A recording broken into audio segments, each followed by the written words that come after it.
Hello friends, Tanya here with another video for Spellbinders, and today we are going to play with the Crafty Babe collection. Such a cute collection. But first, oh my gosh, who's excited for the Weekender? I am so excited. It is May 30th and 31st, so it's coming up in a week. Oh my gosh. Well, I have my Weekender stuff stashed in this Stash Stax. This is amazing. These are nice heavyweight containers that will hold your crafty things, and I love it for containing all of the goodies from these weekend retreat type things. These are add-ons for the DIY color deck.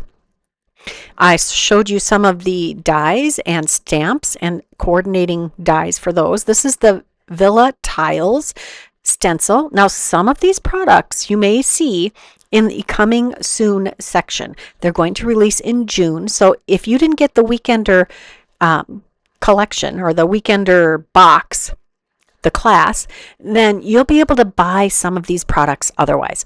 You got a pretty healthy chunk of cardstock in this one. Here's a fun banner. The lemons. Oh, these are so pretty. The citrus spritz.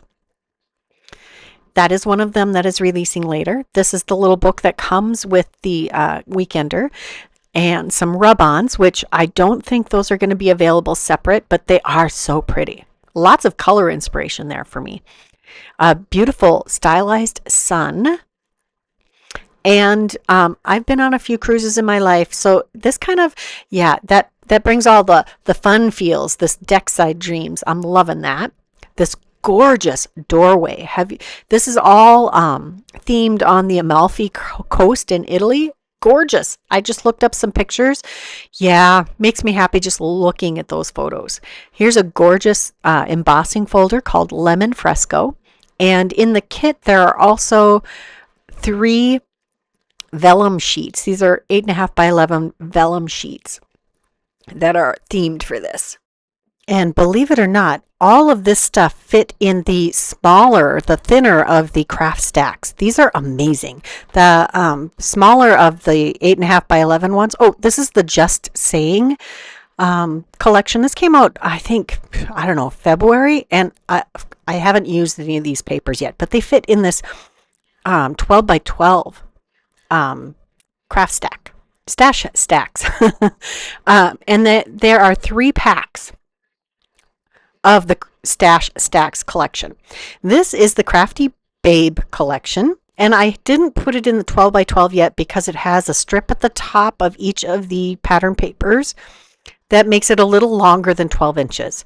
But wow, look at these stickers. These are kind of a heavyweight cardstock sticker.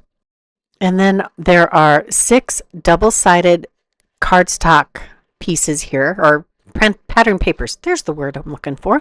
These are really beautiful pattern papers. The last 2 sheets have these pieces that you can cut apart with individual elements that work for pocket scrapbooking and all kinds of things. I'm going to use those for my card tonight or today. This is the Crafty Babe coordinating die sets that are available only through Spellbinders. There's the tools and labels and icons. These are adorable. I had so much fun playing with these. I had good intentions to make several cards, and doing a pop-up card is a lot of fun, and that's what we're doing today, but it takes a little more time. This is what I do with my 12 by 12 pattern papers. First, I trimmed it down to actually 12 by 12, and then we're going to make this, we're going to cut this into 4 5 by 7 pieces of cardstock. So we're going to line up the top edge at 5 inches, and then we're going to use, this only works with these slider trimmers. So we're going to line up the cutting blade with the 7-inch mark, and we're just going to rotate all the way around this cardstock, lining up the top at 5 inches and cutting from the 7-inch mark up all the way across around the piece of cardstock, and that gets us 4 5 by 7 pieces of cardstock. I like to cut up my 12 by 12 cardstock pattern papers into the 5 by 7 because it just makes me more likely to use the things. Next, I've cut out a bunch of the labels and icons, all of those pieces, And I cut them out of cardstock and the pattern paper, those little 2-inch squares from the middle of the piece of cardstock that we cut down are great for doing these little die cut elements. I'm backing these with some tape. I happen to be using my paper tape. The Best Ever Craft tape works great. And honestly, if you're going to glue these down using the tape as what you're applying the glue to, the back of the tape, then I think the Best Ever Craft tape actually is a little bit better. However, I am running low on the Best Ever Craft tape, so paper tape it is, because I happen to have a 12-pack of these rolls of the paper tape. So once I start running out of those, then I'll probably buy some more Best Ever Craft tape. I have inlaid the different colors into these icons, which was really easy. I just looked for cardstocks that match the pattern paper that we're using today. And let me tell you, finding the right pink cardstock to coordinate with this pattern paper pack, wow, I didn't think it was going to be that hard. I just took my pattern paper with me and dug through my stash, and you know what I found? I have been paper crafting since, oh, I don't know, lightly from 1999 until 2006. And then from 2006 on, I've been a pretty heavy paper crafter. That coincides with when I became an RN and actually had a little disposable income. Anyway, I have quite a stash, and I don't get rid of things like cardstock. This is Stampin' Up's Pixie Pink, which I had to look it up. It was a current color from 2004 to 2010. So this probably means I've had this in my stash since around 2006. That's almost 20 years. But cardstock never goes bad, so I don't feel bad about it at all. I also think that picked raspberry distress ink would match this pretty well. So if you don't have Pixie Pink or some other equivalent in your stash, please feel free to ink up some cardstock to make it match the colors you need. Now, the glitter cardstock is the pink gradient cardstock from Altenew. It was a freebie I got in an order, and it worked perfectly. It was the pink that I wanted. There are lots of pink glitter cardstocks that would work with this. Use what you got. So I have assembled all of these different icon components, and there is this strip that you can attach them to, and you can make that. I saw someone use it as like a paper clip for like a planner. There's also this dotted heart 2-layer here, and I decided to use solid cardstock for that dotted layer or that polka dot layer. And we're also going to use the Perfect Touch Rectangles and Tag die set. This works perfectly for this pop-up component that I'm going to use.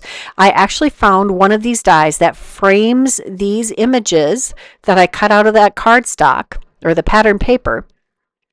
And then I based my pop-up design on that size. So that's how these all worked out perfectly. I used the die to determine that. We're also going to use my very favorite layering die. This is the 5x7 Matting Basic Set B, and it works perfectly on this other piece of pattern paper that I had trimmed down. I'm going to use the third from the largest for the Crafty Babe portion, and then the largest one on Set B. And I have 3 5x7 pieces of this Pixie Pink cardstock. I die cut those with that die, and then I ran it through with the Bold Floral. Was that the name of that embossing folder? That embossing folder, by the way, was from the Just Sayin' collection.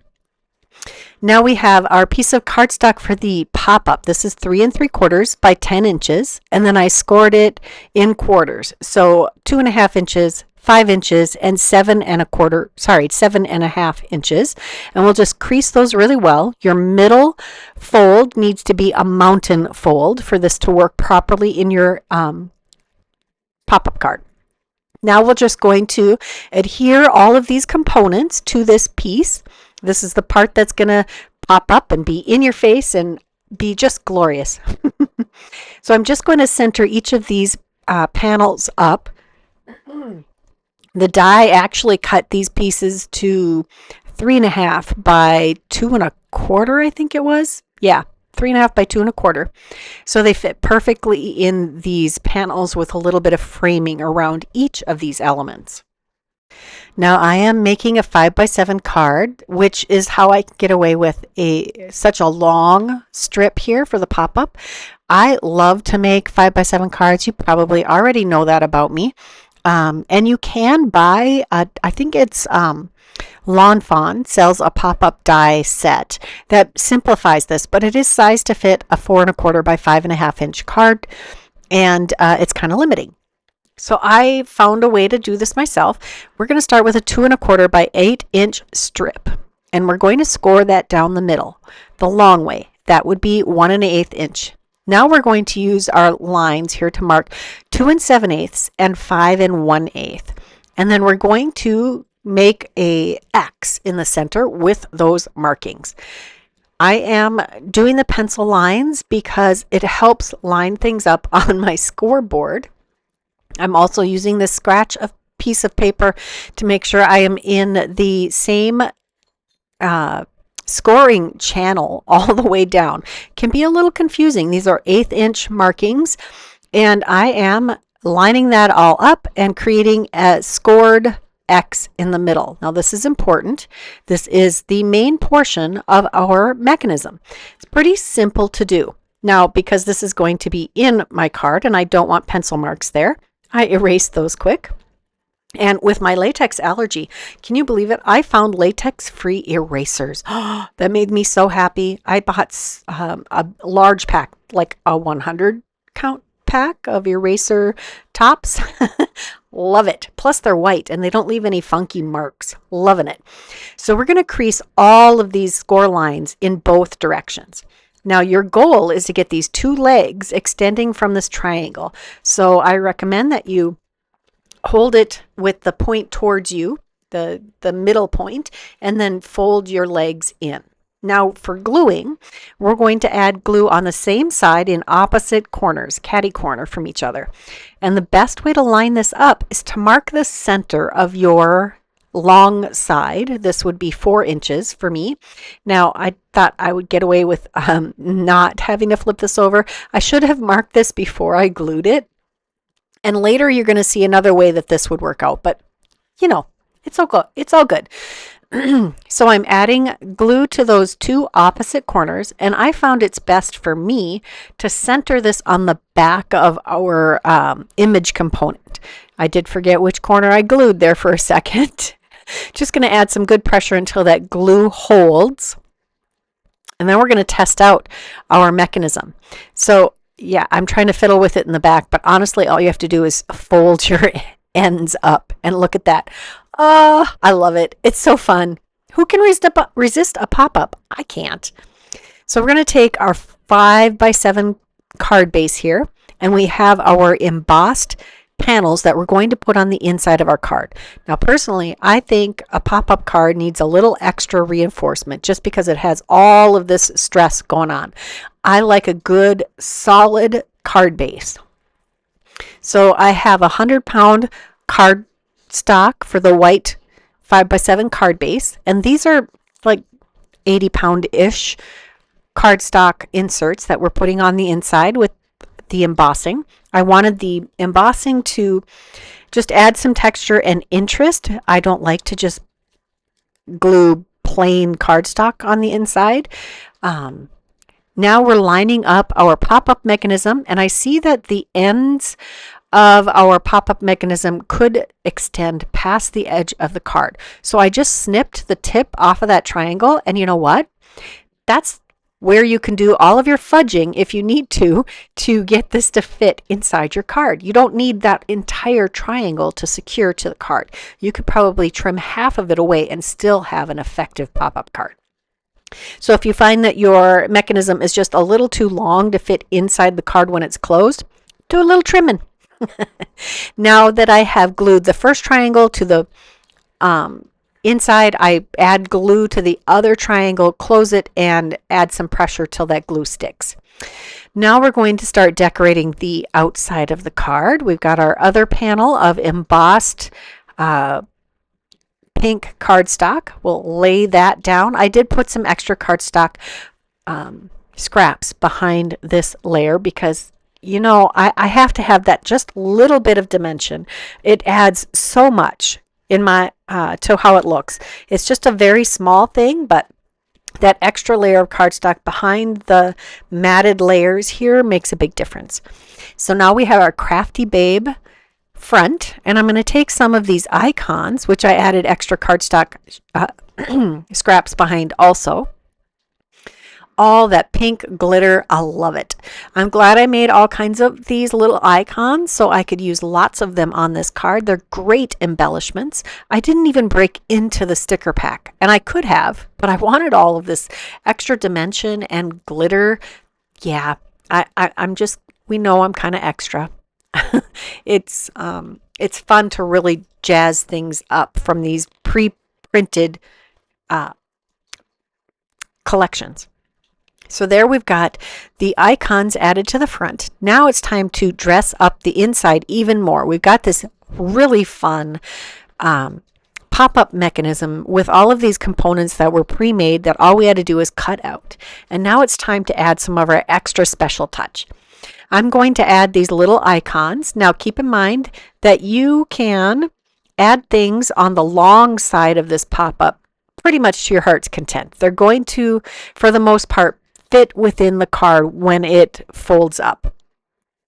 Now the long ends, you can't really add anything, or sorry, the short ends, like the left and right, can't really add anything to those.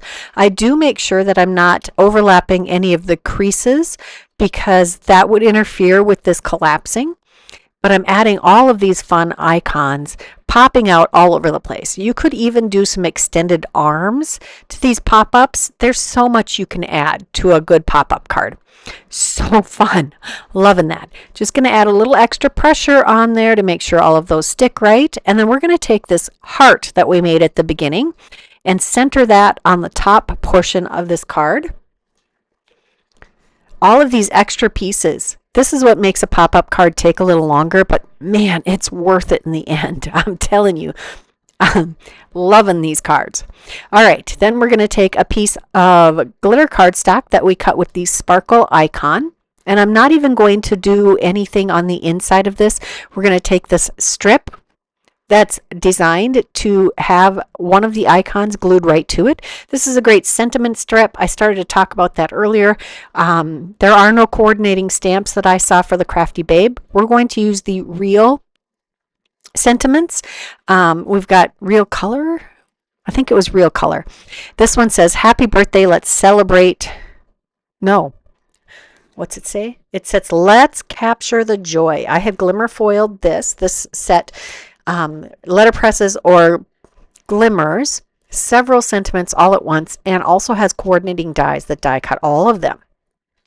I glued that to our little sentiment strip and adhered that to the inside of our card. And there's a second sentiment from that set that I thought worked perfect with this whole theme. It says, "Imagination starts here." So I adhere that to the front of our card, just nestling it in the main Crafty Babe sentiment. That completes our card. I didn't add any extra embellishments. You know, you really could. I didn't, but you could. I hope you enjoyed this video. I had a ton of fun making it. I love doing cards that move, and I need to do more of them. If you enjoyed this video, please give it a thumbs up. Check that description box below for all the things that I used to make this card today, and leave me a comment. I'd love to hear what you have to say. Until next time, here are a couple more videos I thought you might enjoy. Bye-bye.